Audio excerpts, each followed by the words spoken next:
Hello, mine pretties.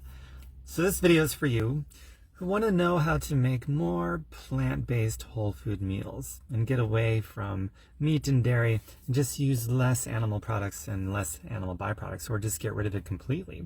So I'm going to give you some alternatives and also just overall healthy alternatives to common ingredients that you see in common recipes or uncommon recipes.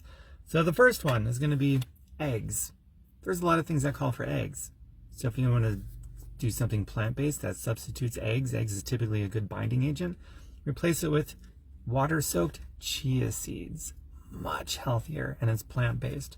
So per one egg, it's going to be anywhere between, say, 1.5 tablespoons and 3 tablespoons of water-soaked chia seeds. I never measure anymore, so I just, go play by ear.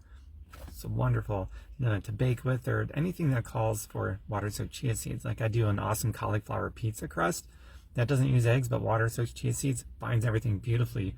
Plant-based hamburgers and muffins and whatever else that usually calls for eggs, just swap it out. It's so awesome. And by the way, I've got a lot of these recipes like the cauliflower pizza crust on my website, TomBerkenmeyer.com, just like it's spelled here on social media. TomBerkenmeyer.com, tons of stuff there. Milk, a lot of things call for milk or other dairy products. So with milk, super simple. You can use any plant-based milk option. I personally like toasted coconut almond milk, and whatever you get, make sure that it has 0 sugar in the ingredients, okay? That's super important. And if you want to thicken it up even more, you can puree up some raw cashews. They have to be raw. Good high-powered blender makes a really cool creamy consistency, but typically you don't really need to do that if you're just swapping out milk. Honey is one, so maybe agave nectar instead. It's a better glycemic index, healthier for your blood sugars and pancreas, and it doesn't come from bees. It's all plant-based.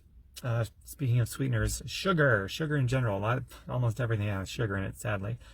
But you can replace that with, say, monk fruit. It doesn't have a glycemic load. Super healthy. Xylitol doesn't have a glycemic load, and or it's a very low one, if at all.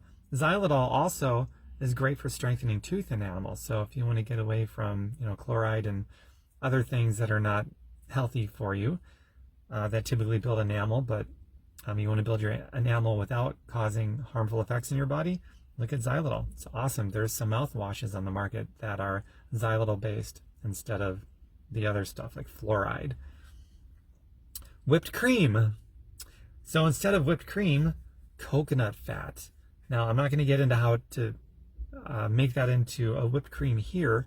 You can find that on my website, in my cooking channel, in my cooking area, my Get Healthy area, TomBerkenmeyer.com. It's super simple to separate the fat from the oil and then whip it up in a way that actually tastes better than whipped cream anyway, and it's so much better for you. And it's all plant-based, obviously, because it comes from coconut. Butter. I like using coconut oil in place of butter. So that's pretty cool stuff. Throw a bonus in there. Cheese. So I do several different plant-based cheeses that have no dairy in them whatsoever. I don't even add oil. I don't add salt to them or sugar. And they're so medicinal. They're so good. The more of it you consume, the more health benefits you're going to get. It's so awesome. And it's better than the store-bought stuff. Store-bought plant-based cheese, the best one I know of is Daiya. And, that's not bad. It's actually pretty good. But this homemade stuff that I do that I've learned how to make, it's a lot easier than you'd think it is to make. It really is. It doesn't take a lot of time. Just a few ingredients. And you can find all that on my website too, TomBerkenmeyer.com. And that's all I wrote down on my list here. So I hope that helps you out. Oh, I'll say something else I forgot about the sugar stuff. So anytime you're making something where you want to sweeten it up, just in general, start shifting the paradigm in which you think from, okay, let's add sugar to sweeten it up, to what whole food can I use to sweeten something up? So I'll take marinara sauce, for example. This is also on my TomBerkenmeyer.com website. But instead of putting sugar in it like everyone else does, how about you puree up some dates or some prunes? Now you're getting the sugar that's in these whole foods instead of extracting and isolating the sugar and just putting sugar in as an isolated thing, because then the body doesn't really process it or metabolize it correctly, and it leads to health problems. So Sugar is healthy for you if it's within a whole food ingredient. So, like if you eat a piece of fruit, it's going to have fructose, sugar. That's good for you. If you take the sugar out and start adding it to stuff without being in the whole food, it's bad for you. So start thinking in terms of that paradigm when you're thinking about how to sweeten stuff up. Applesauce, without any sugar added. Maybe you can make your own applesauce. Don't add sugar in it. And you can also use that in some of your baking recipes. Applesauce, sometimes like the chia seed, is a good binding agent and also moisten things up, like if you're making muffins or whatever. So I hope that helps you out. Of course it will. This is great information, man.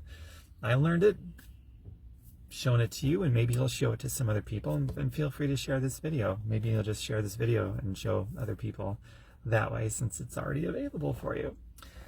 And I help people live healthy, chemical-free lives. I also help people make better money than at their job. So if you're interested in those two things, or one or the other, feel free to connect with me privately. I'll show you what I have. You can see if it would be a good fit for you, okay? Bye for now. Mwah.